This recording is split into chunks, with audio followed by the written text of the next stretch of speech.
Fancy Nancy, Poet Extraordinaire by Jane O'Connor and illustrated by Robin Price Glasser.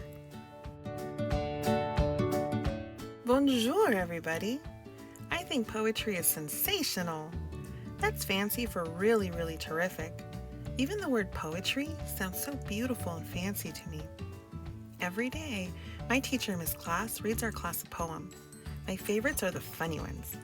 We are also writing our own poems. My best friend Bree wrote one about hiccups. You can read it. Bree is very creative, which is fancy for full of imagination. Love, Nancy Clancy. My name rhymes, so I am naturally poetic. Poetry survey. Our class is doing a survey, which means you ask a bunch of people the same question. What is your favorite poem? And then you write down their answers. Here's my sister's favorite. I asked Miss Glass if nursery rhymes counted as poems, and she said, absolutely. I took this photo. My sister's pretending she is John. My sister's poem, Diddle Diddle Dumpling. Diddle Diddle Dumpling, my son John, went to bed with his stockings on. One shoe off, one shoe on, diddle diddle dumpling, my son John. My dad's favorite is Blowin' in the Wind by Bob Dylan. It's a song, and the lyrics, which are the words, also count as poetry. Mrs. Devine, my neighbor, grows all kinds of flowers. Her favorite poem is the very first one she learned when she was a little girl. My neighbor's poem, Dig In by George Shannon. Dig a little, wait a little. Dig a lot, wait a lot. Dig a brand new garden spot, wait much longer than you thought. Plant a little, pick a little. Plant a lot, pick a lot. Plant the seeds and bulbs you bought. Share the best bouquet you've got. My mom loves poems that tell a story. She read Annabel Lee by Edgar Allan Poe to me. It's about a beautiful princess who has died and the guy who will go on loving her forever. This poem is so sad it's tragic. Warning, I bet reading this poem will make you cry too. I called my grandpa. He likes limericks.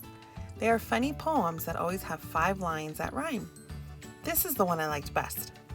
My grandpa's poem. A circus performer named Brian once smiled as he rode on a lion. They came back from the ride, but with Brian inside and a smile on the face of the lion.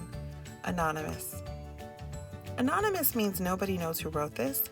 There are lots of fancy words in poetry. Our poet tree. Today we make a poet tree in our classroom. Get it? Poet tree. Sounds like poetry. Each paper leaf will have a poem that we composed. To compose something means you wrote it yourself. We're going to read our poems on Family Day. I haven't written mine yet. I want it to be great. Robert was worried his poem was too short, but look what Ms. Glass wrote on the back of his leaf. Robert, I like how your first line puts 2 words together to rhyme with pizza. Did you know that 2 lines of poetry are called a couplet? Pizza Pie by Robert. Peter eats a lot of pizza. Here's Bree's poem, Horrible Hiccups by Bree. Hic, hic, hiccups, make my tummy jump in and out. I hold my breath till I turn red. Hic, it didn't work. I hate hiccups. Here's what Miss Glass wrote to Bree. I hate hiccups too. Your poem makes me think you had hiccups while you were writing it. Miss Glass showed everybody how to make a poem out of our names. You write the letters in a column, and then for each letter, you think of a word that describes something about you. Here's Clara's. She was getting over a cold when she wrote it. Clara. C. Cookie crazy. L. Lovable. A. Artistic. R. Runny nose. A. American. Palace of Poetry. Maybe you already know that Bree and I have a club. We look for insects and other interesting stuff in nature. Now, after school, we go to our clubhouse to write poetry. We call it our Palace of Poetry. Inspiration. We don't talk much, but sometimes we put the radio on. Music often gives you inspiration. That is a très fancy word for something that helps you get good ideas. Here's what you need. Beautiful soft music, a notebook, a glitter cover is good for inspiration, a pen with plume, that's fancy for feather, bouquet of flowers, plenty of refreshments because it's hard to be creative if you are hungry. Bree wrote this poem today. Now she can make another leaf for the poetry at school. How come writing poems is so easy for Bree? Fighting with my brother. By Bree. I wasn't ready to read to Freddie or play a game, so he called me a name. I told my mother, she got mad at my brother. Now Freddie was sad and I felt bad. We made up that night. That was the end of the fight. Later I tell my mom, I am stuck. I can't think of anything good to write. Everything sounds stupid. My mom says, take a relaxing bath, close your eyes, and I bet an idea will pop into your head. So that's what I do. I add lots of bubble bath for inspiration. I stay in the bathtub for a long time. When I get out, I am very clean, and my fingers are all pruny, but I still don't have a good idea for a poem. Writer's block. When I tell Miss Gass about being stuck, she says, oh, that's called writer's block. It happens to everybody. It'll go away. Here's what else we talk about. A poem doesn't have to rhyme, right? That's right. Bree's poem about hiccups doesn't rhyme. So is anything a poem as long as the words are in short lines? No. Poems are special. The words have rhythm and are fun to read aloud. Often a poem makes a picture in words. Are there other rules? Well, some kinds of poems have rules, but lots of poems don't. That's why writing them is fun. Then Miss Glass says, you're a creative girl. I am sure you'll write a wonderful poem. I am not so sure about that. After school, I want to go straight to the Palace of Poetry, but I can't. We need to find a birthday present and card for my grandfather. There are so many birthday cards, it is hard to choose. Nearly everyone has a poem inside. There are also cards for special people, like a best friend or someone who's sick. Suddenly, I get an idea for a poem. An idea that is superb. At home, I sit down with my notebook and my pen with a plume. Little by little, I get inspiration. Guess Who?